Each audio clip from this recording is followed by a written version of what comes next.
stuck between these different belief systems that even, fight among themselves now in order to, gain more ground, so to speak. I can't wait until your film is done. I've seen the trailer. I want to see the whole thing because I think there are quite a few parallels, strong parallels, between the scenario, your investigation, and my analysis in my book. I agree with you that if you can, look at it this way, if you can affect people and manipulate them in their perception of suffering, then you can manipulate them totally. If you can take away from them the responsibility to deal with their suffering, then you make them powerless. Yeah. And these are the two things that these hidden controllers are attempting to do. And they work through these religions. That's their cover. They use these religions as cover. Mm. Yeah, exactly. And I should point out, you mentioned the movie there that Architects of Control is featured. Michael Tsarin is featured in that, and then it's his brilliant scholarship that is that we focus upon in the movie. But anyway, that's how it is. I want to, in the last few minutes here that we have left in the first segment, and then we're going to dive in a little bit deeper and talk more about the archons and the basically ET connection, so to speak, Sure. to all the things that we have spoken about, and that is going to be fascinating. But I do want to talk a little bit about, just the last few minutes here, about sacred ecology. This is one of the phrases in your subtitle of your book. What is it that you mean by sacred ecology? Can you boil that down for us, so to speak, a little bit? Sure. Sacred ecology is the system of values, the values that come from the awareness that the earth is a divine being, the earth is a sacred being, alive and intelligent. And that is actually what the Gnostics taught and what the Christians wanted to destroy. Because in the Abrahamic religions, we are given a different belief.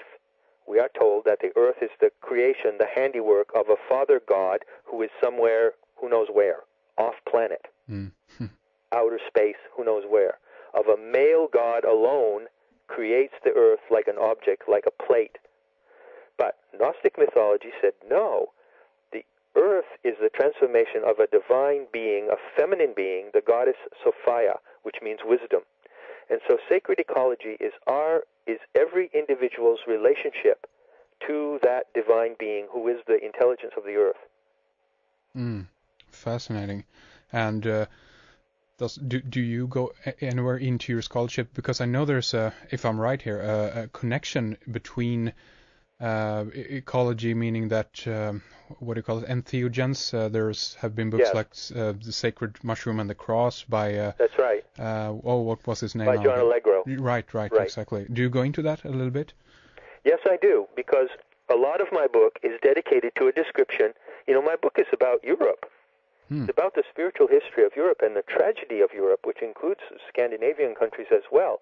It's about the pagan mysteries of Europe, the great network of schools of pagan wisdom and shamanism that were destroyed and wiped out by the rise of Christianity. They just didn't fade out. They just didn't go away because Christianity was a better idea. They were violently suppressed. And what I show in my review of the mysteries, as they're called, the spiritual shamanic schools of ancient Europe, is that they used entheogenic practices in order to communicate with the living intelligence of the earth. So there is a huge entheogenic or psychedelic factor in the story that I'm telling and in the new Gnosticism that I'm proposing.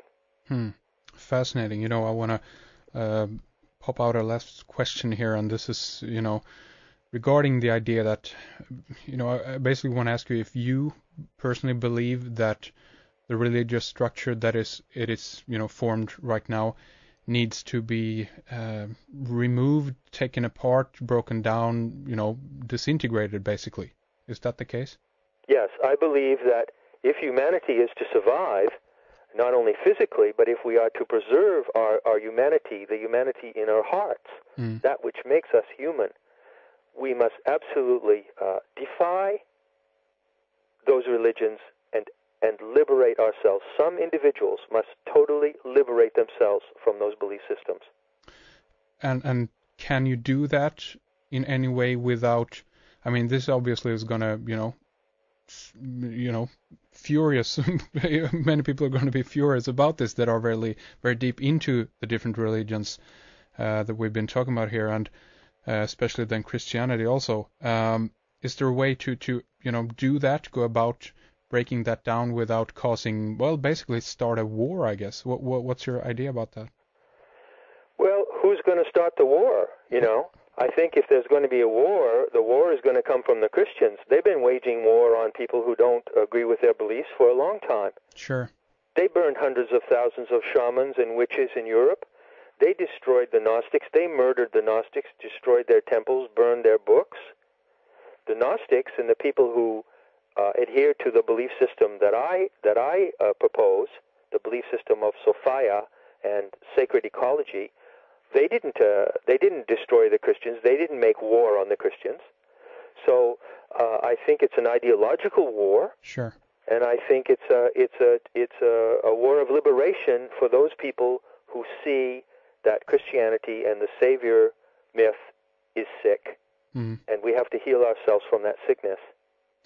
But if something new would come in and take its place, so to speak, would the only way to do, and I mean, what I'm getting at here is I'm not in any way, endorsing. I see what you're getting at. Yeah, I'm not endorsing violence or anything like that. What I mean is just that, I mean, how the heck can a religion disappear off the face of the planet without causing terrible conflict and upheaval? It is going to cause terrible conflict and upheaval, and I think that what will replace that religion, what could replace that religion, will not take the form of religion.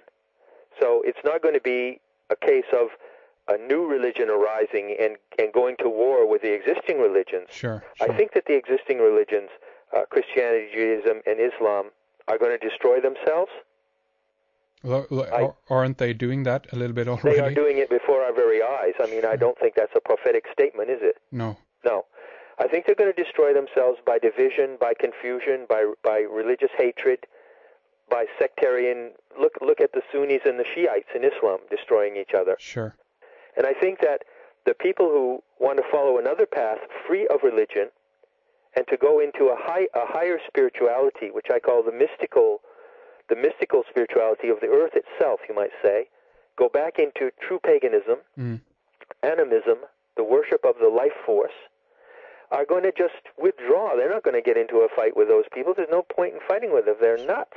You can't argue with them. They won't reason with you. I see what you mean. So this could be a way that we would go about this, or that, basically people who are interested and want to find out more because of all the information that is available now are perhaps slowly going to, walk away from the old structure, and this going to transmute or transform into something new. And in between there, that doesn't mean that there will be any kind of fighting going on, right? No, we don't have to fight them. They're their own worst enemies. But the other people who turn their backs on those belief systems and liberate themselves would then, I think, recognize each other. They'd be attracted to each other. They'd recognize each other, and they'd form groups, kind of like cells, small groups. It's not about creating a new institutional monolithic religion. It's more or less about local groups of people getting together and exploring a different kind of spirituality that is free of those beliefs, free of that pathology of the victim and the perpetrator. Big challenge, but I think it's already happening, and I think it is happening, and I'm sure that some of the people who are listening to this, while some may be screaming, and wanting to come find me and burn me at the stake, sure, others may be nodding their heads and saying, well, maybe the guy's making some sense. Sure.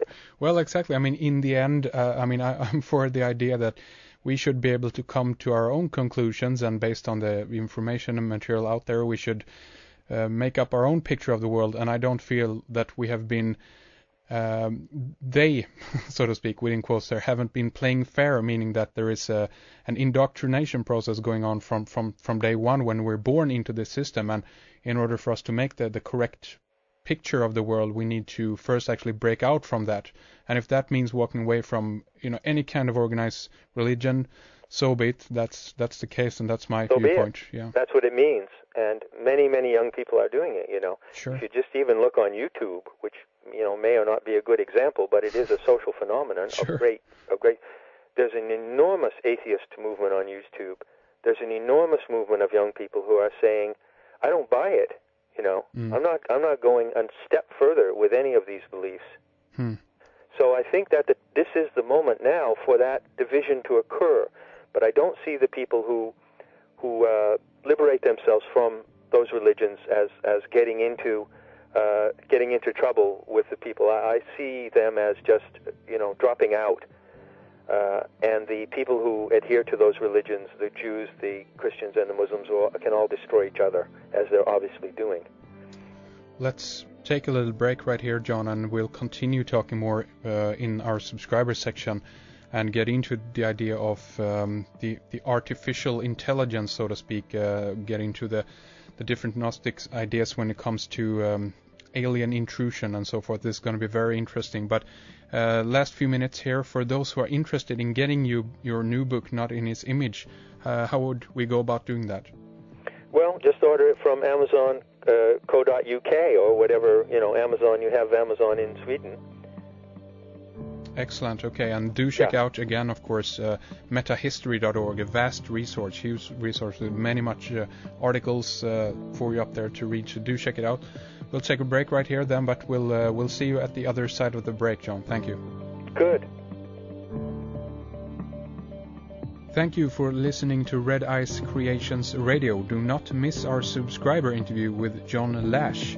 We are going to discuss the archons, artificial intelligence and the artificial man, the synthetic world, and how our technological progress now is leading us towards a exciting new world, and at the same time, if things go unchecked, could potentially play right into the hands of the Gnostic idea of the alien intrusion that John Lash talks about. And this could lead us into a nightmare scenario. So do not miss our very important subscriber interview with John Lash. Head on over to redicecreations.com and find out how to sign up and tune in.